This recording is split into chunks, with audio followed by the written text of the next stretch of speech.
For BX257 here. It doesn't seem so long ago that I was thanking you all for 2,500 subscriptions, and now it's over 5,000. I know that doesn't seem like a lot compared to other toy reviewers, but to me it's huge. So in order to thank you, I'm going to show you exactly how these videos get made. Okay, next scene.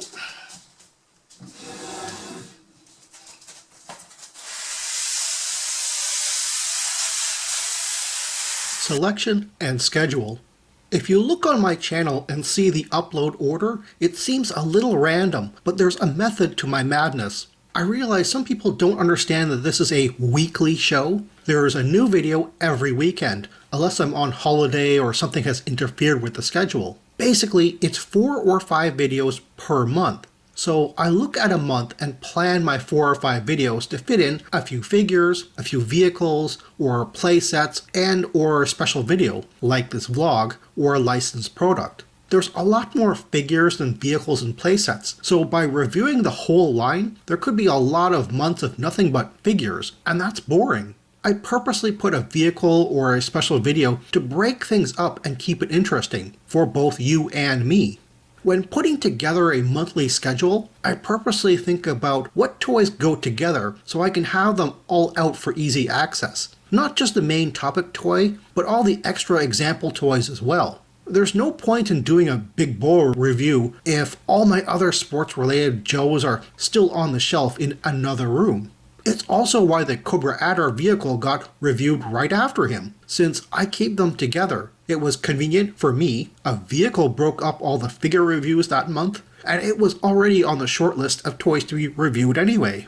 You'll also notice I don't do things in order of year. Again, this has more to do with mixing it up. But you'll notice that there are many months that have a particular year represented more than others. Currently, 1982 through 1986 is mostly covered, with 1987 and 1988 getting more love now. That comes down to the fact that I keep a lot of the same years of toys together, with only a little overlap. After doing these reviews for a few years, I can pretty much tell when a review is going to take longer than normal, like large vehicles that need a lot of explaining and more filming room. That means I have to schedule the filming around my life when I know I will have the time to devote to it, so it won't interfere much with the weekly schedule. Information gathering. I've been collecting G.I. Joe on and off for over 20 years, and there's still things about the toys that I'm newly discovering. There's a lot of information I share that comes from fellow collectors who post on forums and websites like Yo Joe, His Tank, Joe Declassified, Generals Joe's, G.I. Joe Facebook groups, and many others. I do have to be careful though. Not all information placed on these sites are meant to be shared outside their confines for one reason or another. That's the main reason I don't quote the prototype file card information discussed in Mark Bellomo's Ultimate Guide to G.I. Joe. It's his hard work. He went and interviewed Larry Hama, and he went and tracked down, and probably bought at great expense, the original Hasbro paperwork. Want to know more? Do what I did. Buy his book. When looking up information, I use Google and eBay as a starter. Google gets me to the pertinent discussions or quotes I can quickly follow back to the originating site or forum. eBay is a great place for extra photos, and often confirms what's normally missing or broken on toys. Obviously, doing hands-on research is essential too. Literally playing around with a new toy and interacting with similar year toys and figures for a few days is an easy way to be familiar with features and sensitive parts. For example, the Defiance photo-only crawler video wouldn't have been possible if I didn't have access to a fellow collector's toy to handle sensitive parts, do measurements, and photos in the first place. And don't forget the original blueprints and instruction sheets. They can sometimes gloss over some very interesting information, or add in something questionable. Always a great conversation starter. Filming.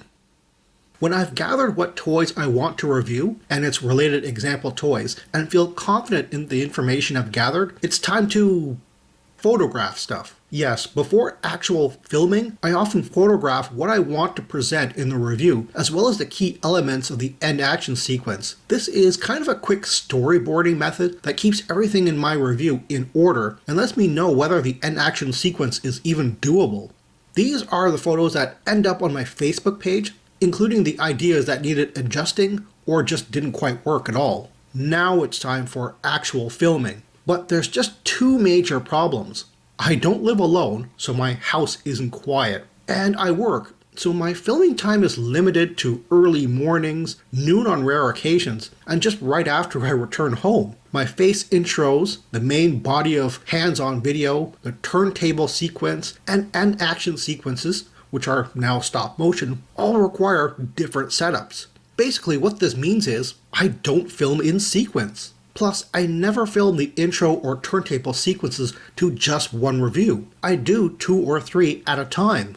When I film the main hands-on review portion, that's focused on a single toy, but can take days to complete. Sometimes I can't film for more than 20 minutes before I have to take care of some real-life thing. So the next little bit has to be filmed a day or later or so on. It's very rare when I can do everything from start to completion in just one filming day, and I don't stop filming once a particular toy is done. It's on to the next one while the Lightbox setup is still there. This is the reason, apart from the whole constant weekly upload, that if there's a problem with an upload, I can't just backtrack and redo the video, because I'm probably in the middle of making the next 2 videos at the same time.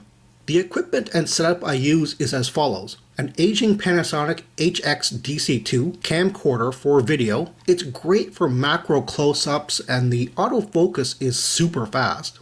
A Lumix Panasonic DMC FZ150 for photography and supplementary video. Its big lens is great for long and wide shots. The massive Rolling Thunder was mostly filmed using this camera. The face intros are filmed in front of a large window for natural light, limiting those to just morning film shoots, unfortunately.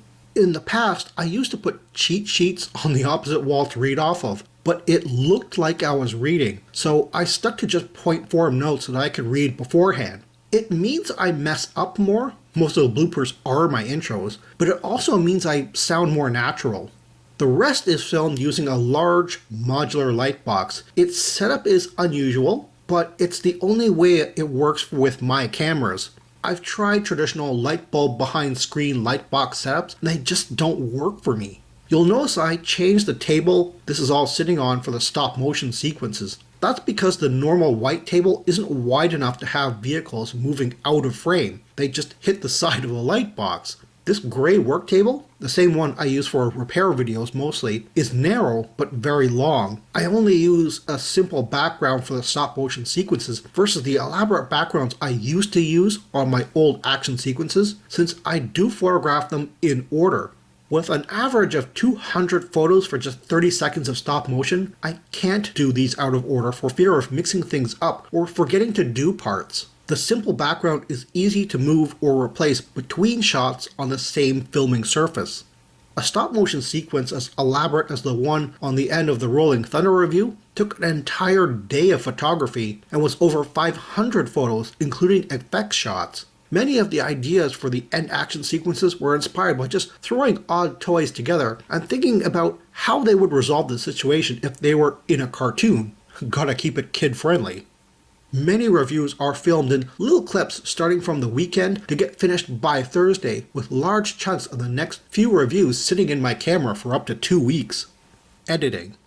Almost as painful as filming is editing everything together into a video I'm satisfied with. My aging computer isn't always happy rendering all the content, so I have to do little chunks at a time on Windows Movie Maker Live. Probably not the best film editing software ever.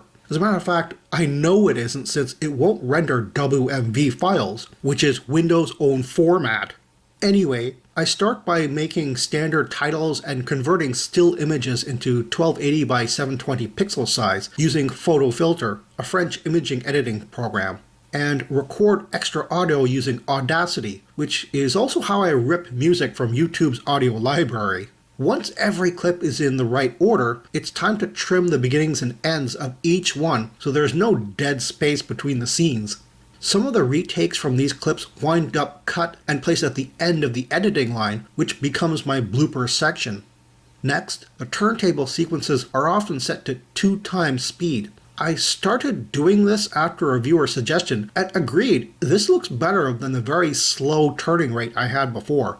I use a sequence fade before trimming the beginning and end of these clips, since speeding it up makes it difficult to gauge where it starts and stops otherwise.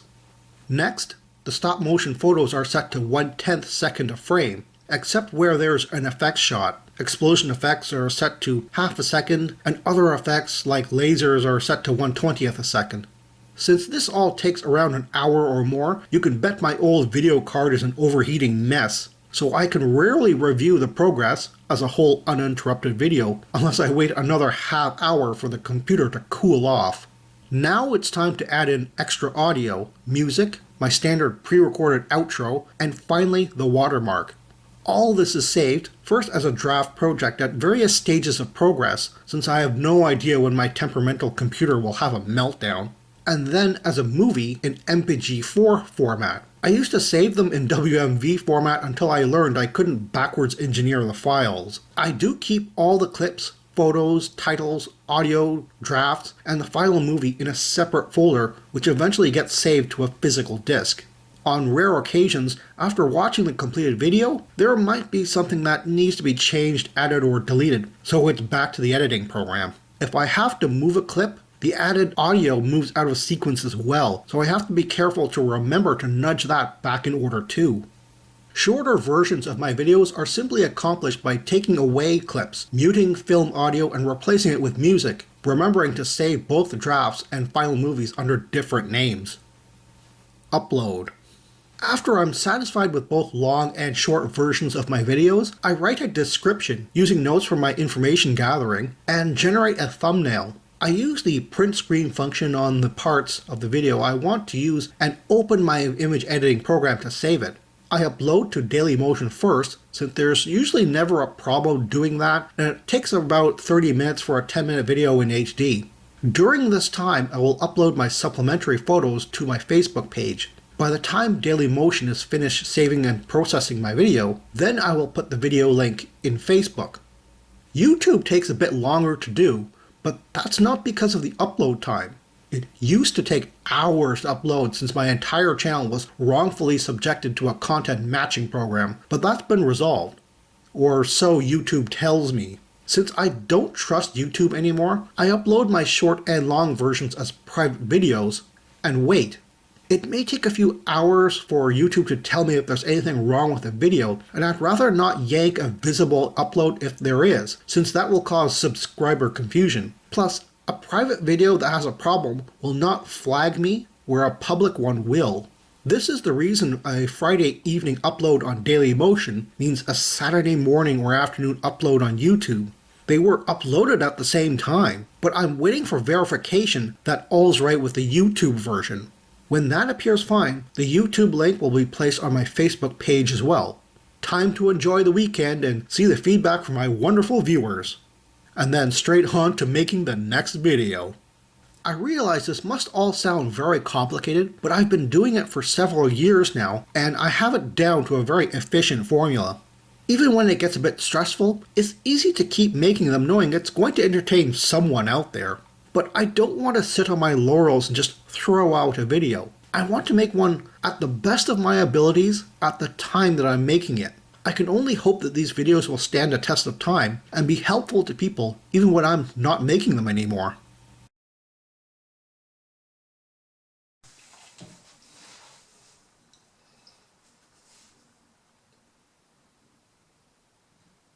Hello G.I. Joe fans, Form BX257 here. It doesn't seem so long ago that I was thinking, well, that's all the time I have right now. Please check out my Facebook page for more information and behind-the-scenes photos for these reviews. Thank you for watching this video, and stay tuned for next time to see another 1980s G.I. Joe toy review. See you then.